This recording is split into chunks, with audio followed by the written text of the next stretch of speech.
তত্ত্বাবধায়ক সরকারের মাধ্যমে আমরা আশা করি সেটা আগামীর নির্বাচনগুলোকে সুসংহত করবে, গ্রহণযোগ্য করবে। অবশ্যই সফলতা তো বটেই। এই তত্ত্বাবধায়ক সরকারের অনুপস্থিতিতে বাংলাদেশের মানুষকে যে ত্যাগ স্বীকার করতে হয়েছে, যে জীবনগুলো গিয়েছে, যে নির্বাচনগুলোকে কেড়ে নেওয়া হয়েছে, মানুষের ভোটাধিকার কেড়ে নেওয়া হয়েছে, তার মাধ্যমে যে অপশাসন, নিপীড়ন, নির্যাতনের রাজত্ব সৃষ্টি হয়েছে, তত্ত্বাবধায়ক সরকারের মাধ্যমে আমরা আশা করি সেটা আগামীর নির্বাচনগুলোকে সুসংহত করবে, গ্রহণযোগ্য করবে এবং দেশের গণতন্ত্রকে আমরা যে প্রাতিষ্ঠানিক রূপ দেওয়ার কথা বলছি, কারণ হচ্ছে নির্বাচন হচ্ছে গণতন্ত্রের বাহক এবং যদি নির্বাচন সুষ্ঠু গ্রহণযোগ্য হয় তাহলে গণতন্ত্রের যাত্রা সেখান থেকে শুরু হয়।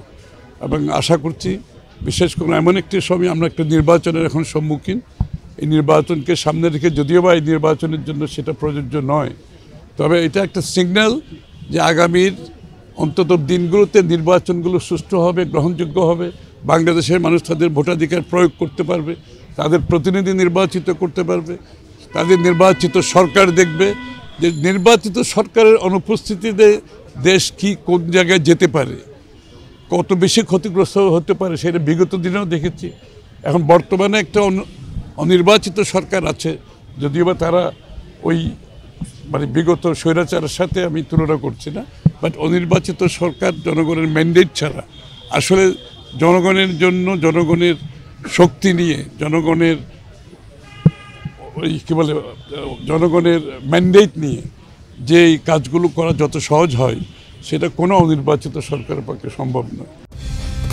কালার এক্সপার্ট, জর্জ স্যাপ এবং মাইল্ড অন হ্যান্ডস টেকনোলজি সমৃদ্ধ অরিক্স ক্রিস্টাল ওয়াশ আপনার লন্ড্রি এক্সপার্ট। সুতরাং বাংলাদেশের মানুষ একটা নির্বাচিত সরকারের অপেক্ষায় আছে, যেই সরকার তাদের দ্বারা নির্বাচিত হবে, যেই সংসদ তাদের দ্বারা নির্বাচিত হবে এবং যারা তাদের কাছে দায়বদ্ধ থাকবে, জবাব দিয়ে থাকবে। সবচেয়ে বড় কথাটা হচ্ছে এই জায়গায় যে বিগত দিনে সেটা অনুপস্থিত, আজকেও সেটা অনুপস্থিত। সুতরাং একটা নির্বাচনের সুষ্ঠু নির্বাচন সম্ভব একটা কেয়ারটেকার সরকারের মাধ্যমে। এইখানে জাতীয় একটা ঐক্যমত আছে, সবচেয়ে ভালো কথা হচ্ছে সেই জায়গাটায়। এই ঐক্যমতের মাধ্যমে আমি আগামীর গণতন্ত্র বাংলাদেশে আমার মনে হয় একটা নতুন দিগন্তের দিকে আমরা যাচ্ছি। ভিন্নমত তো থাকবেই, আপনি রাজনীতিতে ভিন্নমত ছাড়া কি রাজনীতি হবে না, ভিন্নমত থাকবে। তারপরে এটাতে মূল বিষয়টা তত্ত্বাবধায়ক সরকার ফেরত এসেছে এবং এটা আমরা কিভাবে গঠন করব সেটা আলাপ আলোচনার মাধ্যমে করা সম্ভব। আমরা বিগত দিনে অনেকগুলো নির্বাচন করেছি এবং সেখানেও আমাদের সরকার গঠন হয়েছে, নির্বাচনগুলো ভালো হয়েছে, গ্রহণযোগ্য হয়েছে, প্রশ্নবিদ্ধ হয় নাই। সেটা আমরা আবারও করতে পারবো, এটা তো আবিষ্কার করার কিছু না, আমরা করেছি তো, সফলভাবে করেছি বিগত দিনে, সামনে আবার করতে পারবো। এখানে তো বিষয়টা খুবই সহজ, এটা নিরপেক্ষ সরকারের কথা বলা হচ্ছে। অনির্বাচিত একটা নিরপেক্ষ সরকার যেটা তত্ত্বাবধায়ক সরকার দায়িত্ব পালন করে, এটার কিন্তু চরিত্র, এটার গঠন, চরিত্র, এটার কার্যক্রম সব কিছু কিন্তু বিধিবদ্ধ আছে।